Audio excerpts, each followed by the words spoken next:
OK, what about Hearts now? 3 league games without scoring, more late wages, then a potentially tough trip to Tannadice. The story of their match against Dundee United with Jane Lewis.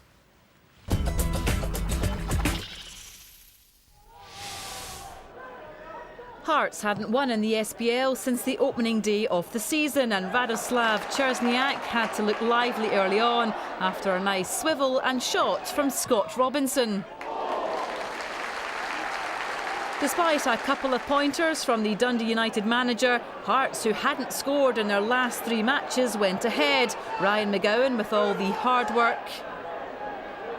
Robinson's hooked-in shot was cleared, but the danger wasn't over. Danny Granger put the ball back in, and Callum Patterson pounced when it fell to him.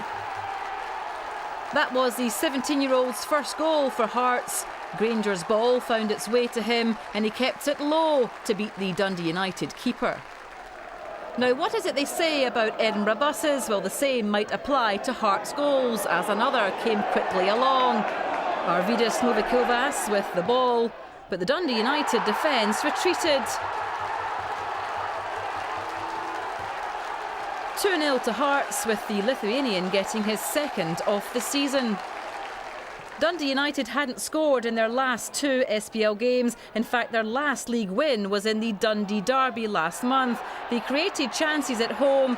Stuart Armstrong eventually got a shooting chance here, but Hearts keeper Jamie McDonald equal to his efforts. McDonald then had the woodwork to thank later in the game as Gavin Gunning's header crashed off it. Michael Gardine's follow-up just wide. The home side might have taken some belief from those efforts, but slack play didn't help their cause. Ryan McGowan and Czerniak raced for the ball.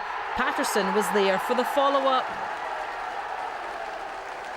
Sean Dillon's back pass, a poor one to his keeper, as Hearts took advantage. Some of the home fans felt there was no point in hanging around, but it could have been worse.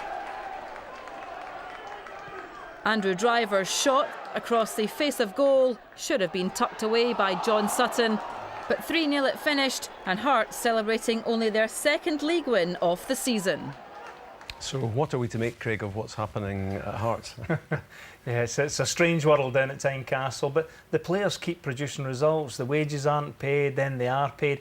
They just seem to be able to put these things to the side and go and get the job done. They were struggling going into this game, but to go to Tannadice and come out with a 3-0 victory, fantastic effort from John McGlynn's side. And in Callum Patterson, Jim, they seem to have unearthed a real talent. He's only 17, certainly doesn't look it. I mean, you can see here the presence he has up front. Yeah, well, I saw him for the first time last weekend when we played him, and you know, he certainly impressed me on that day. And obviously, today to open his account with a double was a fantastic day for him. He's a big, strong lad. He's very mobile as well, and I don't think there's anybody in a better position at Hearts than John McGlynn to unearth these young lads that are in the system there. I wonder where he's going to play him next, because he started at right back, then midfield, then up front.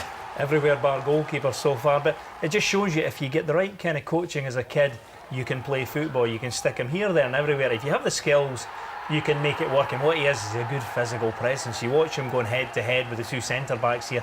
He will ruffle feathers. He'll go up there and he will knock people about, and that's exactly what Hearts need. And for a young kid, he can only get better. Big player for Hearts in the future. It's one of the positive features of the SPL this season, isn't it, that kids like Callum are getting a chance? Yeah, absolutely. I mean, the finances at the clubs have dictated, you know, obviously every club now has to look to the youth system to bring players in and hopefully use them as assets in the future and sell them on. But no, he's a huge positive for Hearts, and you know, fair play to him. He's had a great start so far to the SPL. Dundee United seem to have been badly disrupted, Craig, by the loss of Gary Mackay-Steven for a while, and recently John Daly as well. Yeah, it's strange how a couple of players can make such a difference. They started the season flying, 3-0 against Hibs, 3-0 against Dundee. Then 4 games they've picked up 2 points and scored just the 1 goal. So they need to get their big hitters back in the team, because a lot of people fancied United for second place.